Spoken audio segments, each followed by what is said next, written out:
So we're in Hebrews 9 this time for this episode.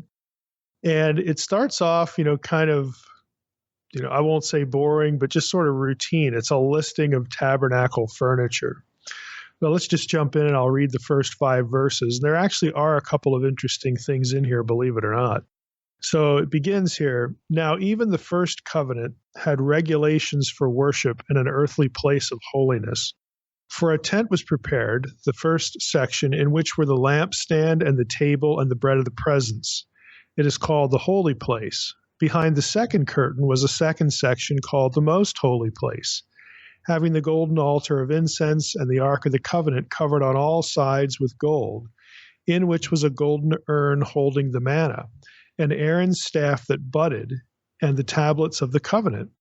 Above it were the cherubim of glory overshadowing the mercy seat. Of these things we cannot now speak in detail. And of course, you might be saying, well, that's a relief. I don't want to go back and just, talk about all that furniture. We talked about some of it in our Leviticus series, but there are actually a few items of interest here. Firstly, did you notice the location of the altar of incense, apparently, at least from this rendering, within the Holy of Holies? That's not where it is in the Exodus accounts and all the accounts of the most holy place, the Holy of Holies. The only thing in there is the Ark of the Covenant. But here, I'll read it again, starting in verse 3. Behind the second curtain was a second section called the most holy place, having the golden altar of incense and the Ark of the Covenant covered on all sides with gold, in which was a golden urn holding the manna, and Aaron's staff that budded the tablets of the covenant. So the ark, well, we know that's supposed to be there, but having the golden altar of incense there, that has drawn some attention, as you might imagine, by scholars, both Old and New Testament. But Lane, in his Word Biblical Commentary, actually camps a little bit on this, and it's kind of interesting. So I thought I would read a little bit here to get, again, an item of interest out of the first few verses. He writes, the location of the golden altar of incense within the most holy place is problematical because it is well known that it stood in the holy place just before the inner curtain. That's Exodus 30, verse 6, Exodus 40, verse 26. The scribal tradition represented by Codex B, that's again a famous manuscript, an important manuscript, and certain of its allies recognized this problem and sought to resolve it by textual alteration. Now, I'll just stop there. So what he's saying here is that there were some scribes, copyists of the New Testament that saw this problem and actually changed the text to try to fix it. Again, scribes, would do this thing on occasion, but it's easy for textual critics, people who are reading and working in the original manuscripts to spot, this effort, to amend this problem. Back to Lane. In the course of Israel's subsequent history, the golden altar was placed within the inner sanctuary. Now, that's 1 Kings 6:20 and 22. Let me read that. The inner sanctuary was 20 cubits long, 20 cubits wide, and 20 cubits high, and he overlaid it with pure gold. He also overlaid an altar of cedar. And in verse 22, and he overlaid the whole house with gold until the house was finished. Also, the whole altar that belonged to the inner sanctuary he overlaid with gold. So there's an apparent change of positioning when you get to the temple. But the reason this is an issue is because up until this point, the writer of Hebrews has been talking about the tabernacle. Okay, so there's an issue here. So back to Lane. Again, in the course of Israel's subsequent history, the golden altar was placed within the inner sanctuary, and one source nearly contemporary with Hebrews reflects that liturgical tradition. That's from the second apocalypse of Baruch. And again, there's a cross-reference between chapter 6 and verse 7 of that pseudepigraphical text and Revelation 8:3, which mentions again that this golden altar before the throne. Again, you might have wondered about that if you're ever reading through Revelation. Well, the throne of God, of course, in the temple context, is going to be the ark. The ark is his footstool or his seat, depending on which historical situation you're in. But Revelation has this altar there as well. So Lane is offering that as a cross-reference to this pseudepigraphical tradition that apparently reflects a bit of a change in positioning in 1 Kings 6. But again, we're talking about the tabernacle here in the context of Hebrews, which is why, again, this draws attention. Back to Lane. The ceremonial prescriptions for the Day of Atonement, however, plainly indicate that this altar was located in the holy place. Again, not the Holy of Holies. He's referring back again to the Torah descriptions of this, of the tabernacle. And this is confirmed by sources contemporary, again, with Hebrews, sources that are contemporary with the book of Hebrews who are commenting on the Torah, on these Exodus passages and Leviticus 16 and whatnot. So it's pretty clear, again, if you're talking about the tabernacle, that this altar doesn't belong in the Holy of Holies. But nevertheless, the wording of Hebrews 9 at this point suggests that's where it is. Now back to Lane again. He says the description in verse 4, this I find interesting, corresponds to the Samaritan Pentateuch recension of Exodus. I'll stop right there. Remember, again, when we talk Old Testament textual criticism, and we did a whole episode on how we got the Hebrew Bible, most of the time that you talk about the transmission of the Hebrew text, you're talking about the Masoretic tradition and the Septuagint, the Hebrew base that is lying underneath or from which the Septuagint was translated. But there was this third one, the Samaritan Pentateuch. It's just the Pentateuch like it sounds. It's a third different textual tradition, and they're all witnessed among the Dead Sea Scrolls. So they all hit the same chronological wall. There's no one older than the other. They all hit the wall at around 3rd century BC. So in this case, you actually have what's found in the book of Hebrews reflects the Samaritan Pentateuch text. Back to Lane. So the description corresponds to the Samaritan Pentateuch recension of Exodus, in which Exodus 30:1 through 10 is inserted between Exodus 26:35 and 36. This was one of the factors that led Scobie, it's a reference to a scholar there, to deduce that the writer of Hebrews was representative of Samaritan Christianity, and then he cites an article. So there was at least one scholar that looked at this and thought, well, maybe the writer of Hebrews, was sort of attached to this community. Back to Lane. The correspondence should be seen rather as evidence of the variety of text types in existence before the standardization of the Masoretic text. Although no Greek text reflecting the Proto-Samaritan text of Exodus 26 has yet been recovered, it is probable that the writer of Hebrews was following this textual tradition. That's the end of Lane's quote. So what he's saying is it's probably too much to argue that the writer of Hebrews was somehow attached to the Samaritan community. He thinks it's just a better it's better explained by textual plurality, that there were a lot of old texts of the Old Testament floating around. And the one that the writer of Hebrews happened to be referencing has this particular wording, which of course does correspond to the Samaritan Pentateuch recension. Now, again, you could say, well, isn't this a mistake? Well, again, if all the texts hit the same chronological wall, you can't necessarily say that the ordering of the material in the Samaritan Pentateuch is wrong. You can't really say that for sure. You can't say it's wrong just because it's not the Masoretic text. And this is an interesting example, again, of why I caution people repeatedly to not just give presumptive priority to the Masoretic text. Again, I'm not going to rehearse the content of the episode we did on this. First of all, there is no such thing as the Masoretic text. What we think of as the Masoretic text was created in about 100 AD in an attempt to sort of get rid of textual plurality.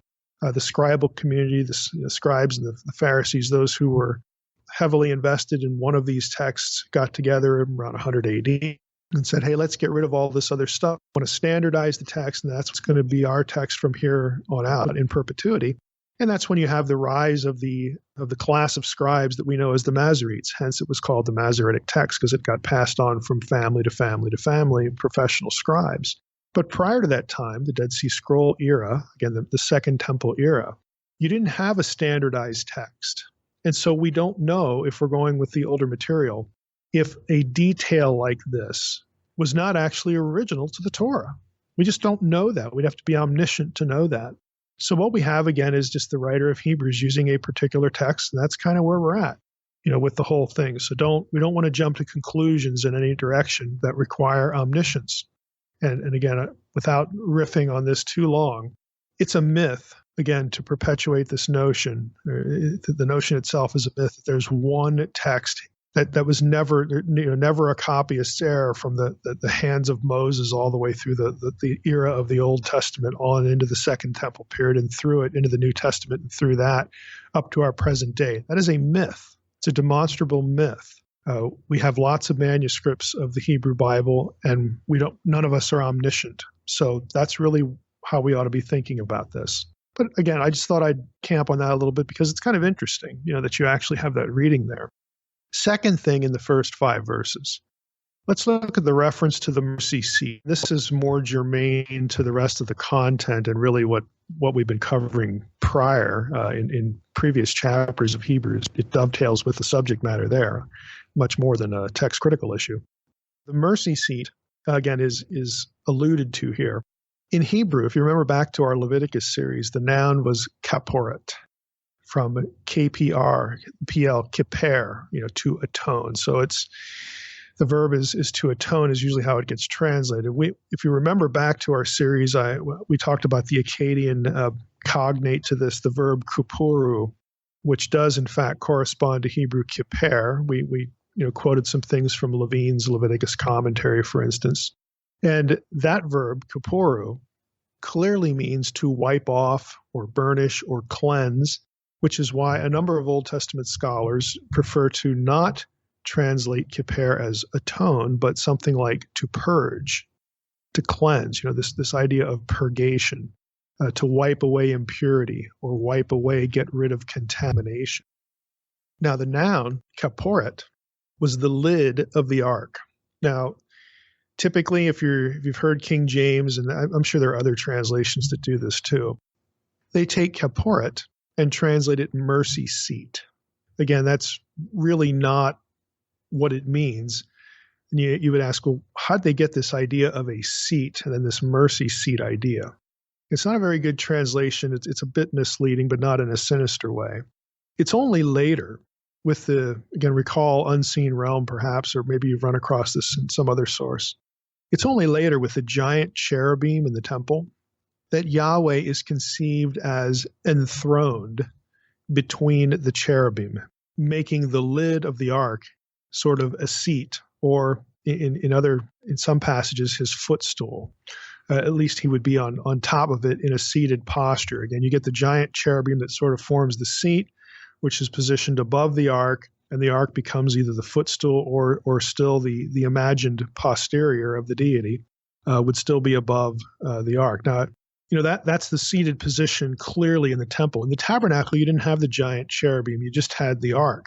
And so the assumption was sort of made by the King James translators and lots of people that, well, without the giant cherubim, Yahweh was still in a seated posture, and so he must be sitting on the ark between the cherubim, because when you get the big giant cherubim, he's sitting there, they form a throne, and then the ark becomes the footstool. Well, so therefore they extrapolate and say, well, back before we had the giant cherubim, we were just in the tabernacle, that Yahweh must still be conceived of as sitting. Hence, the lid of the ark is a seat, and it's the seat where kippur, where a quote-unquote atonement or purgation happens on the Day of Atonement. So hence, mercy seat. The mercy idea is kind of an abstract idea. It doesn't really reflect what the verb means, and certainly what that means doesn't get taken into the noun.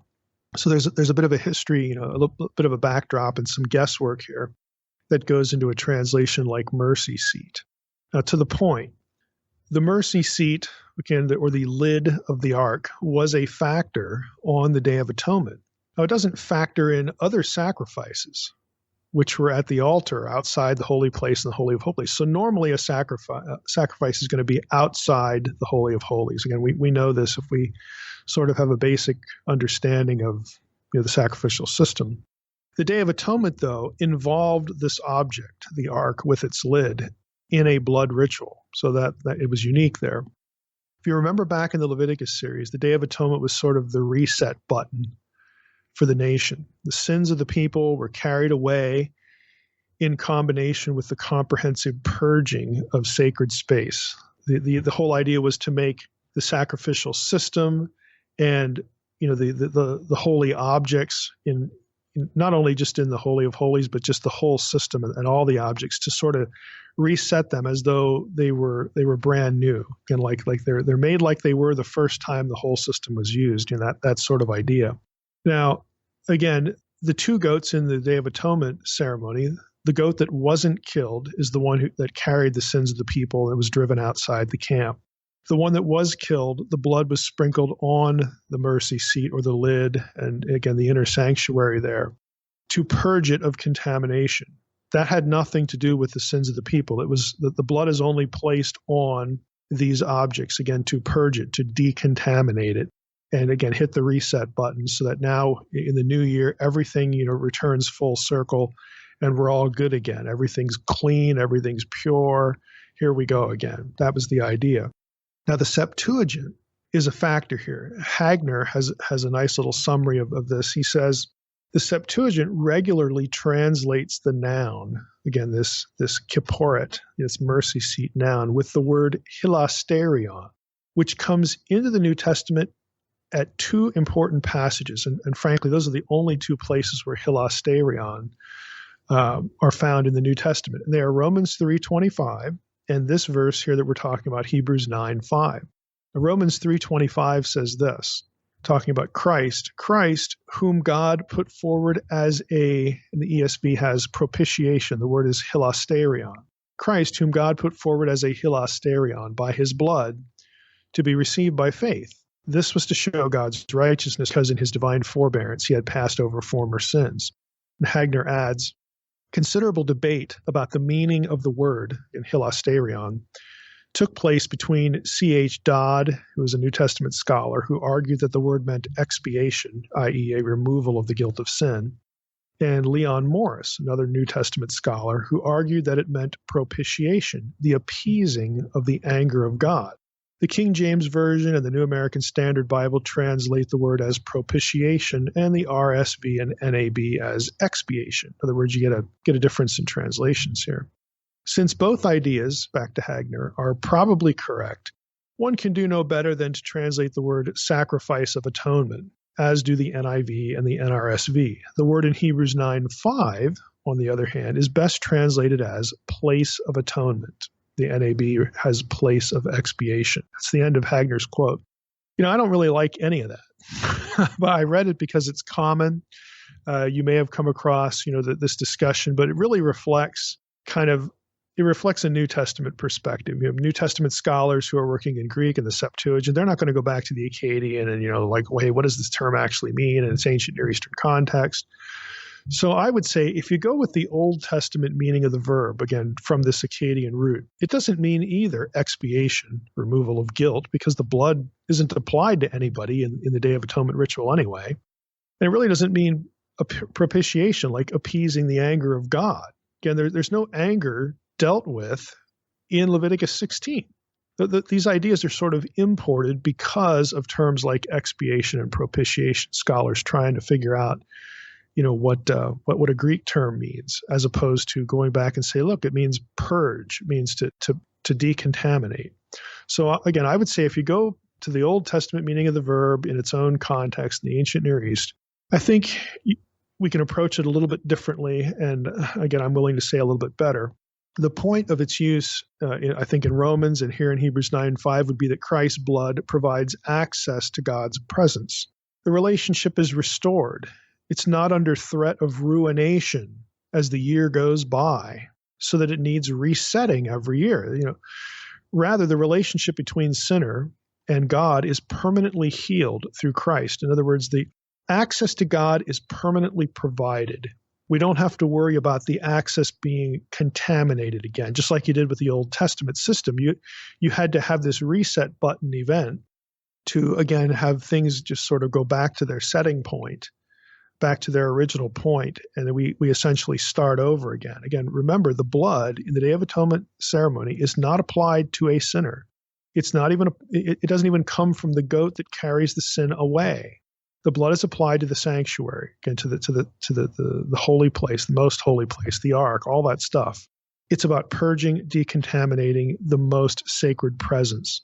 And when you're equating Jesus with that, through the use of hilasterion, which is the Septuagint word for this lid of the ark, I think that there's something really profound here theologically, that Christ is better again. His sacrifice is better again, because you don't need to repeat this every year. The presence, the access to the presence of God has been decontaminated, has been opened up, has been what's the right word here, has been securely provided or made secure or made inviolate through this one sacrifice, who is Christ, okay, the great high priest who offers himself. So I think the use of this term, again, is really a good one. It's a nice one. It's a very theologically pregnant one because of this notion of what happens on the Day of Atonement. Now, drifting into Hebrews 9:6-10, again, again, what I'm suggesting is that hilasterion here, again, points to the superiority of Christ's sacrifice. And that helps us to drift into the next few verses, verses 6-10, where now it shifts from, instead of comments on the furniture, the old tabernacle versus, again, the new tent. I'm drawing that language from chapter 8, where Christ, is seated in the heavenly tent next to the majesty on high. Okay, now we drift into specific comments about offerings, their nature and their efficacy. So let's read verses 6-10. The writer says, "These preparations having thus been made, the priests go regularly into the first section of the tent, tabernacle, performing their ritual duties. But into the second section, only the high priest goes, and he but once a year, and not without taking blood, which he offers for himself and for the unintentional sins of the people." Again, reading a little bit, this is me now, there's a conflation there between the sort of collective sacrifices of the sacrificial system, because they were for people and unintentional sins. That's not actually what's going on in the day of purging, the day of atonement, because again, the sins aren't applied to anyone. Again, but it is a reset button, so everybody starts again from at the same starting gate. So in that sense, you could say it relates to people, but it's not a direct for forgiveness of sins kind of thing in the sense that it's applied to anyone. But he kind of conflates the whole system here with the high priest. And again, I think the reason he's doing that is because it's a start over event. So back to verse 7. Into the second section, only the high priest goes, and he but once a year, and not without taking blood, which he offers for himself and for the unintentional sins of the people. By this, the Holy Spirit indicates that the way into the holy place is not yet opened as long as the first section is still standing, which is symbolic for the present age. According to this arrangement, gifts and sacrifices are offered that cannot perfect the conscience of the worshiper, but deal only with food and drink and various washings, regulations for the body, or for the flesh, the word there is sarx in Greek, imposed until the time of Reformation. So that's verses 6-10. Now what the writer's doing here is he's setting up another comparison to the offering and priesthood of Christ. And that he's going to make the comparison sort of in force in verses 11-28, but verses 6-10 are kind of a setup for what's going to follow in verses 11-28. So I want to focus our discussion here, and then we'll read through verses 11-28 in light of some comments here.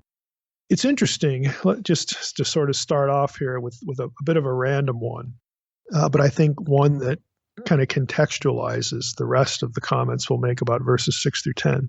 In verse 8, you have this comment. I'll just read it again. By this, the Holy Spirit indicates that the way into the holy places is not yet opened as long as the first section is still standing. Verse 9, which is symbolic for the present age, blah, blah, blah, blah, blah. What you actually have here is sort of an inspired side note, an inspired editorial comment about the writer's apparent view of inspiration, the inspiration of his own writing. In other words, the inspiration of his own teaching. He's saying the Holy Spirit is speaking through me to tell you what this stuff meant. Which, again, if you're into bibliology, if that's one of your big theological interests, this is an interesting verse because the writer apparently is conscious that the Spirit of God is giving them or dispensing or using them, is probably a better way to say it, to produce revelation that, again, God approves of. And this whole notion of inspiration. So the New Testament writer, again, has this side comment. And commentators will point out that the verb indicates here. Go back to verse 8 and just once again, by this the Holy Spirit indicates that the way, the holy place is not yet open. Indicates there is a present participle. And so the grammatical observation many commentators will make from that is that this interpretation of the sacrificial system that the writer of Hebrews is engaged in, and again, he's very conscious that the Holy Spirit is guiding him in what he says, that it's ongoing. It's not going to change. This is a transition into this future time, and since Christ's offering was eternal, the writer of Hebrews has already covered that. Since it satisfied God, he's already covered that. Since Jesus, after he sacrificed himself and rose from the dead and ascended, he's seated at the seat of rulership and also the seat of eternal, perpetual intercession, and he's already covered that. This is now the new reality. This is the new, ongoing, not going to be changed reality. So again, the grammatical observation is worth making. Now, the phrase, the way into the holy place, and this notion about, let me go back to verse 8. Again, the way into the holy place not yet open for as long as the first part of the tabernacle is still standing, which is symbolic for the present age. Again, this notion of being in this transitional period. Guthrie takes this phrasing and he comments as follows. He says, what is specifically said to be signified is that an obstacle bars the way into the Holy of Holies, this whole other section of the tabernacle, and thus into the presence of God. Let me just stop there. Remember, think of the Old Testament system that not only couldn't the average person get into the Holy of Holies, but none of the priests could either. Only the high priest could go there once a year. So this is an obstacle to the direct presence of God. Back to Guthrie. The way into the sanctuary must here be the inner sanctuary as compared with the outer tabernacle. The words, as long as the outer tent is still standing, seem to mean as long as approach is dependent on Levitical type ceremonies, which barred all but the high priest from access to the presence of God, and even him for all but one day in the year. The words in parentheses, which is symbolic for the present age, that's the parenthetical thought there from Hebrews 9, gives some indication of the writer's approach to the whole Levitical system.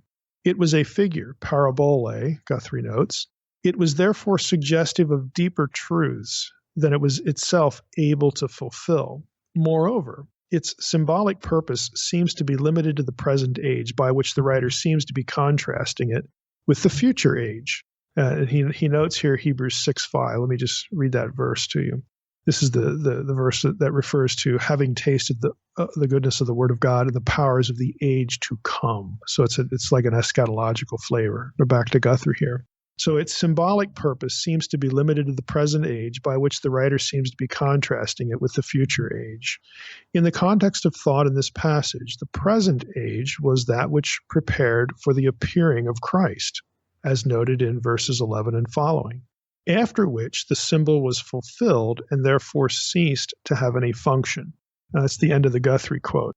So in verses 6 through 10, you have the priests who are allowed to go regularly into the first section. They perform their ritual duties, but only the high priest can go into the second, and then only once a year. So you've got a bunch of obstacles to direct access to the presence of God. You have gradations of holiness. Again, even the high priest can go into the most holy place once a year. You have basically one shot, at this kind of access. Now that is designed to set up a contrast with Christ, again, whose priesthood we've been discussing since 4 or 5 chapters ago. I mean, Christ has provided this kind of access for everyone, not just year round, but forever. Okay, and so this is setting up another major point of contrast. Now we have one priest, one high priest, Jesus, who permanently is stationed in God's presence. He is the permanent mediator. He is the permanent intercessor. He is seated at the right hand of the majesty. Again, all these terms coming from earlier passages. The old sacrifices, quote, again to quote Hebrews 9:9, cannot perfect the conscience of the worshiper, unquote. But instead they deal with food and drink offerings and washings, again to quote the passage, regulations for the flesh or for the body.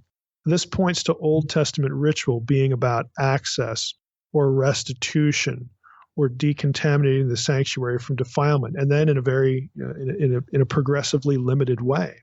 In other words, with all these limitations, it has no permanent value because it has to be repeated. It's incomplete. It requires, again and again and again. Even the access to the most holy place once a year has to be repeated, once every year. Whereas with Jesus, none of that's the case. And not only is access eternal and permanent, 24/7, 365, forever and ever and ever, not only is that the case, to the writer of Hebrews, but what Christ did also covers or satisfies or addresses the conscience of the worshiper, where none of these sacrifices could. They were at best about unintentional sins and decontaminating a place. At best, has nothing to do with internal dispositions. So this notion, again, of the conscience of the worshiper, this is referring again to internal disposition, cleansing of the conscience. Your feelings, your mind, your heart. We would say the Old Testament system didn't have anything to do with that. And the Old Testament system was operative, you quote, again, the last verse of Hebrews 6 through 10, or verses 6 through 10. The old system, it operated until the time of Reformation. It's a term that could be translated new order or new age. It's an unusual expression. It's found nowhere else in the New Testament. Now, Guthrie opines that it is akin to expressions like regeneration. Again, the time of Reformation, orthoseos, new order, new age, Reformation. Again, if this is reflective of an internal disposition, sort of the inner life, and now again in this new age, the sacrifices provided by Christ directly address, they involve the heart, the mind, again the inner life. Then I think Guthrie is onto something here, that it is like this talk of regeneration. He cites Matthew 19:28 here, which says, Jesus said to them, truly I say to you, in the new world, when the Son of Man will sit on his glorious throne, you who have followed me also will sit on 12 thrones, judging the 12 tribes of Israel. So he refers there to the new world. Again, this time in the future. And so this notion, again, when he says this, they're in the Gospels, he's still there. It's the period of incarnation. It's before the crucifixion, obviously, and all the rest of what would happen. The writer of Hebrews, again, is drawing on this idea that was then and this is now. We are now in this time. It's the already but not yet. The kingdom of God has already come and it's progressing toward its final culmination, its final fulfillment, when all of these things are made earthly, permanent in an earthly way. But we're still kind of there. We are now again able to have a system, have a sacrifice, have a high priest, have a means of resolution or absolution, again, whatever terms you want to apply here, that apply to the inner life, that apply to our hearts, our consciences. Again, for the writer of Hebrews, this time had come, and he associates it with the work of Christ. They're already in this time when we are not only ruling with Christ, but we are also we're members of his kingdom. But again, for the writer of Hebrews in this chapter, what that means is that we are cleansed from within. We are new creatures. We are new creations. Again, that's where Guthrie's drawing on this notion of regeneration, that idea that we are made new from the inside out.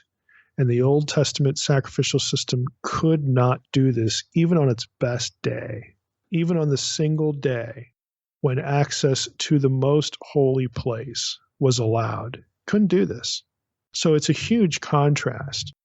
Now, in what follows in the chapter, verses 11 through 28, the writer sort of makes application of these ideas the rest of the way through the chapter, talking about, again, the tabernacle, the sanctuary, the sacrifices, all this stuff. Just listen to what he says in verses 11 through 28. I'm going to read through it and make some comments as we go.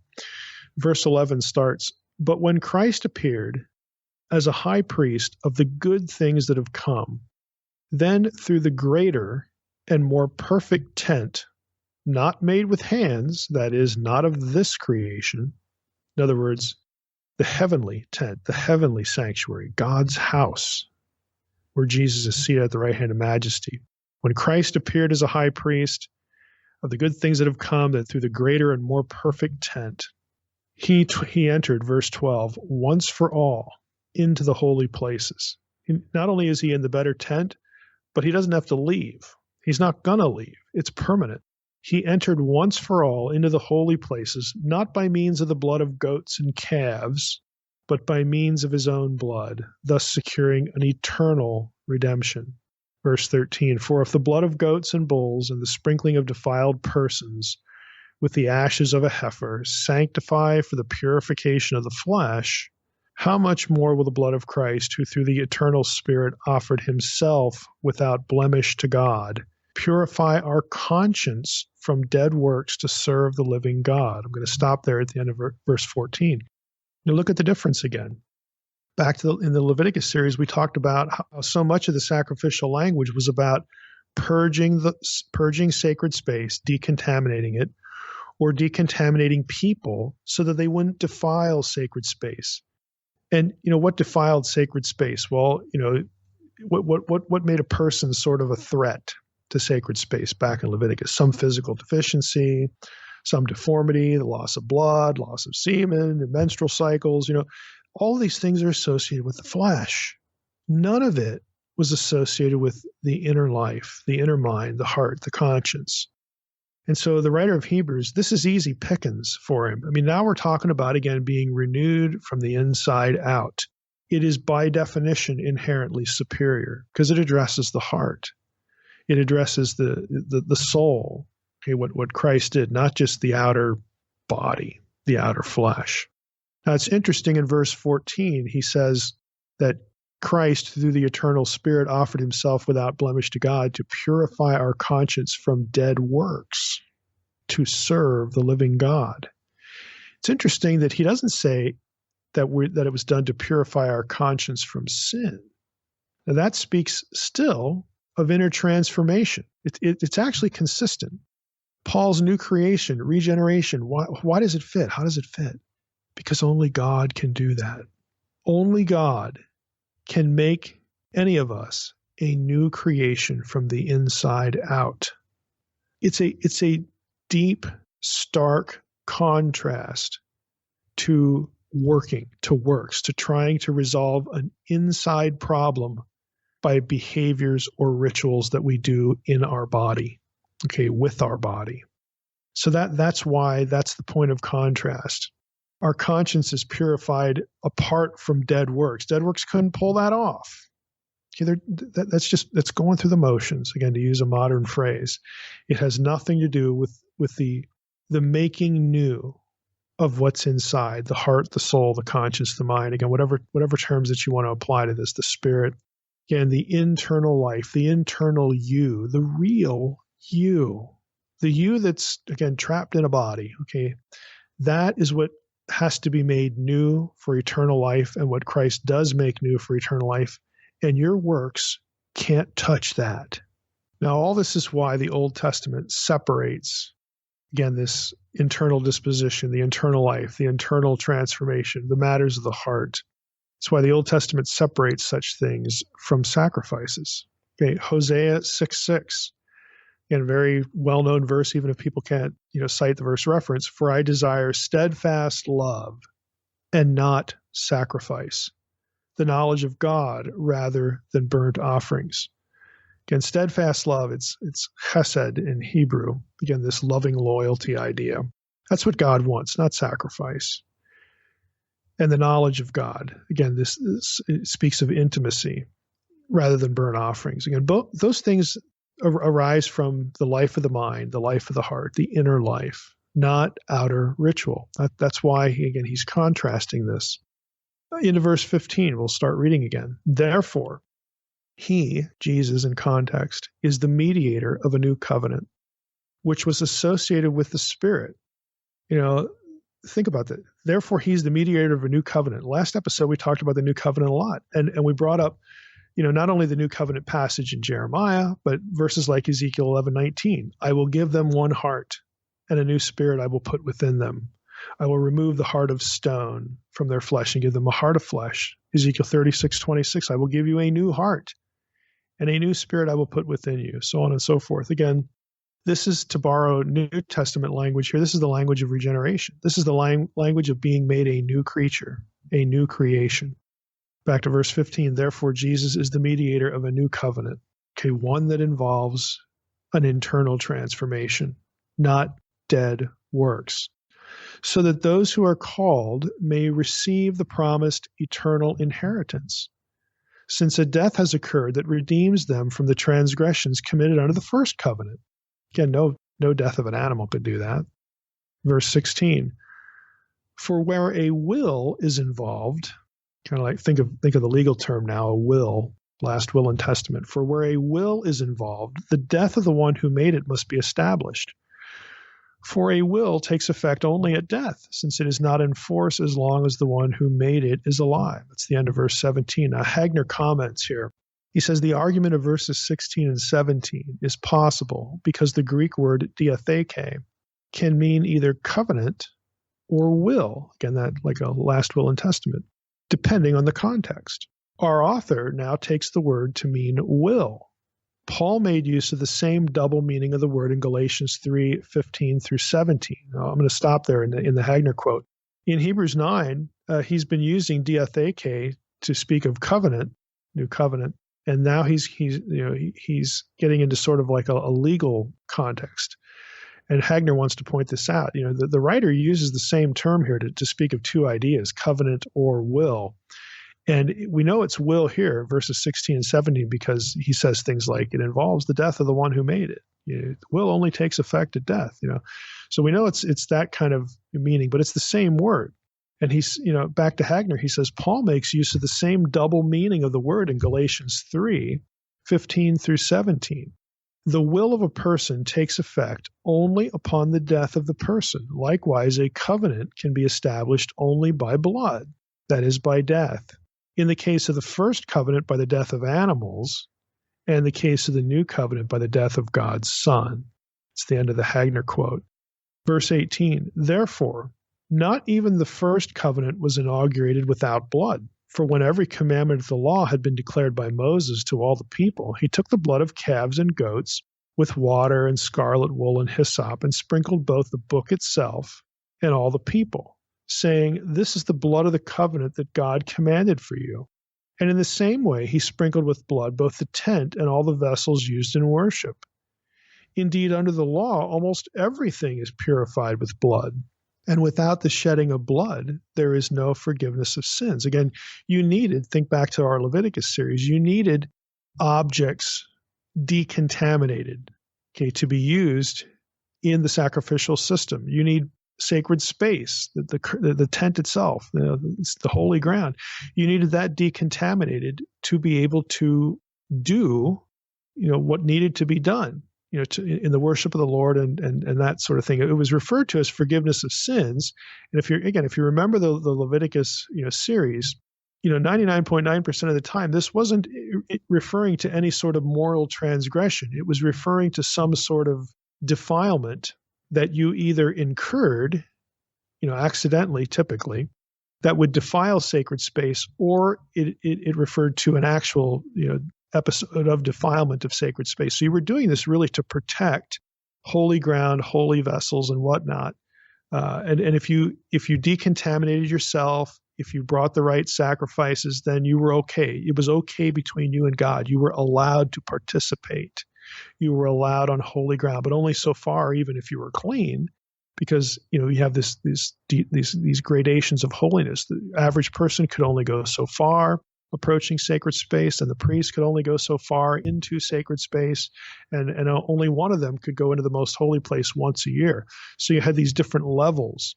But most of the system was about protecting holy ground, protecting the vessels, making sure you didn't defile it. And the only way we can make sure you don't defile it is if you bring a sacrifice and then you're decontaminated yourself. So most of this, again, wasn't about, moral transgression. There were lots of parts of the law, again, thinking back to our series on Leviticus, that dealt with, well, if you do this particular sin, you make restitution. Restitution was the solution, and it would involve, some sacrifice so that, it's okay between you and God. God knows that you took care of this. You made restitution, so on and so forth. And then there were a lot of sins for which there was no sacrifice. It was either the death penalty or exile. Again, it's quite a different system than what's being described here in the book of Hebrews. But his point here is that both the old system, the old covenant, and a new covenant were inaugurated. They were put into effect by blood sacrifice. But the new covenant is better because it was an eternal sacrifice. Why was it eternal? Because it was Jesus. It doesn't have to be repeated. And bonus, it covers the inside, the life of the mind, the life of the heart, the life of the soul, the spirit. Again, the inner disposition. You are made new from inside out. Okay, that's why Jesus is better, because he's not doing that stuff in the earthly tent. The earthly tent is passing away and really has passed away as a result of the work of Christ. He is now in the heavenly tent, the superior tent, again, to mimic the language of Hebrews earlier, seated at the right hand of majesty on high. He's taken up his place in God's house, i.e. the heavenly temple, and that is now where you belong. Because you're family. You're family because of lots of things. Yes, because he offered himself for sin to make you new from the inside out, to give you a new heart. That's true. But you also belong there because he became human. This is back to Hebrews chapter 2, the incarnation. All of this was aimed at humans because Jesus became human. He didn't become anything else like an angel or something. This is why the whole system is targeted. One of the reasons why it's targeting humans. You belong there. You are part of the family now. This is why sibling language is used of Jesus early on in the book of Hebrews. And God will keep his promises because Jesus did what he did. And our gateway to all of this is to believe. You either believe or you don't. Again, it's by faith. Even in Hebrews 9 here, he mentions that this is brought about by faith. So back to verse 23, thus it was necessary for the copies of the heavenly things to be purified with these rites, but the heavenly things themselves with better sacrifices than these. For Christ has entered not into holy places made with hands, which are copies of the true things, but into heaven itself, now to appear in the presence of God on our behalf. Again, we're brothers. We're siblings with Jesus, Hebrews chapter 2. Nor was it to offer himself repeatedly, this is verse 25, as the high priest enters the holy places every year with blood not his own. For then he would have had to suffer repeatedly since the foundation of the world. But as it is, he has appeared once for all at the end of the ages to put away sin by the sacrifice of himself. And just as it is appointed for man to die once, and after that comes judgment, so Christ, having been offered once to bear the sins of many, will appear a second time, not to deal with sin, but to save those who are eagerly waiting for him. That's the end of the chapter. Now, a few comments on verses 27 and 28. And just as it is appointed for man to die once, and after that comes the judgment. Notice that the text doesn't say it's appointed for humans to die once and then they get another chance. They get another chance at salvation. The text doesn't say that. We've had questions in Q&A about, well, does this verse, somehow, speak of a new opportunity to be saved? Well, only if you put words into it that aren't there. So Christ, verse 28, having been offered once to bear the sins of many. Okay.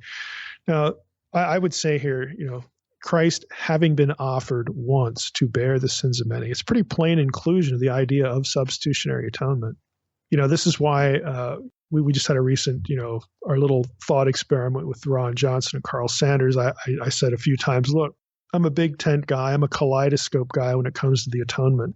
And I am. The atonement means many different things, one of which is substitution. The other views of the atonement do contribute something. They're different aspects, different ways of thinking about what the atonement means, what the sacrifice of Christ means. Unfortunately, the propensity has been both in scholarship and those who imbibe on scholarship or, imbibe on how something is preached. The propensity has been, let's pick another view of atonement so we don't have to have this substitution idea because that just sounds awful. That just, we're just so, we don't want to hear about violence. We don't want to hear about an innocent dying for the sins of somebody else. Ooh, that's just icky. Our culture just doesn't tolerate that. Well, too bad. Okay, that's just that's a legitimate part of what the atonement means. And you do have passages like this one and others that are use pretty clear substitution language. Again, that's not the only thing that atonement means. Okay?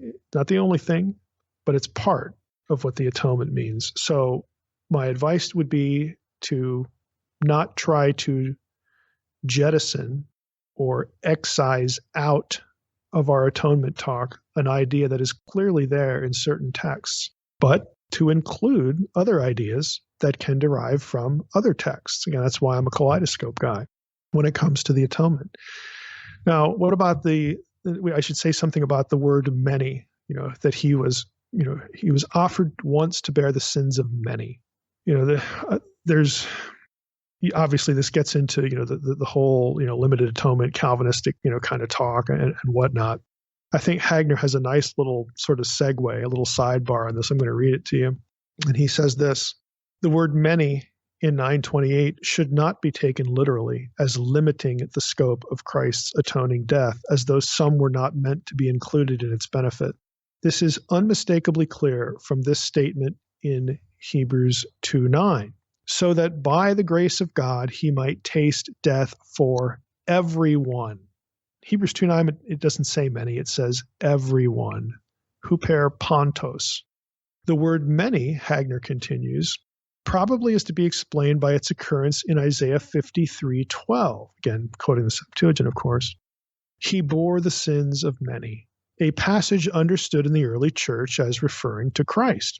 Depending on the context, many is a Semitic expression that can mean all. Thus, for example, many in Mark 10:45, which says, "For even the Son of Man came not to be served, but to serve and to give his life as a ransom for many." Hagner says, many in Mark 10:45 very probably should be understood as meaning all. And then he has a cross-reference here to 2 Corinthians 5:14 and 15, which says, "For the love of Christ controls us, because we have concluded this, that one has died for all, therefore all have died. And he died for all, that those who live might no longer live for themselves, but for him who for their sake died and was raised." And then he also cross-references 1 Timothy 2:6, "who gave himself as a ransom for all, which is the testimony given at the proper time." So basically, what Hagner's saying here is the many can refer to all, and again, internally in the book of Hebrews 9:28 is there, and Hebrews 2:9 is there. By the grace of God, he might taste death for everyone. It's very clear. So what he's saying is that this is probably, again, another way of expressing the same idea, even though the word is different. And we shouldn't create a contradiction between Mark 10:45 and 2 Corinthians 5:14 and 15 and 1 Timothy 2:6. Hagner writes, "The point is strikingly clear when the many of Romans 5:15 and 5:19 is compared with the parallel statement referring to all in Romans 5:18, right in between those two other verses. All and many are interchanged, is his point. And so he's arguing that that's the way we should read this in Hebrews. I agree with him. Again, Hebrews 2:9 is there in the text, talking about death, same subject matter. So that's really, again, how we should be thinking about this. Now, I want to wrap up with another thing that Hagner says. I think it's a good way to end our episode. He sort of summarizes Hebrews 9 this way. The reference to the appointed death of humans brings with it the thought of judgment. Again, this once to die and after this the judgment. The prospect of the judgment that awaits all, in turn, sharpens the universal need of salvation. The final verse of the chapter offers welcome comfort. It is precisely because Christ in his single sacrifice was able to bear the sins of many, a Semitic expression connoting all, that he can appear bringing salvation. He no longer needs to bear sin. That has finally been accomplished for all time on the cross. But he will come a second time to bring salvation in its fullness and perfection to those who eagerly wait for him. In other words, those who believe. That will be the time, Hagner writes, for the harvesting of the fruit already won by Christ. This thought reconfirms the finality and sufficiency of Christ's work on Calvary. So, again, the chapter ends with a fairly simple point. Christ offered himself, he died, and he will appear again for those who believe. The contrast, of course, is that humans, just generally, are appointed to die. That's just the inevitability of human existence. And then they're going to be judged. But if they were believers, judgment isn't what would be awaiting them when Christ returns. They'd be saved when Christ reappears the second time.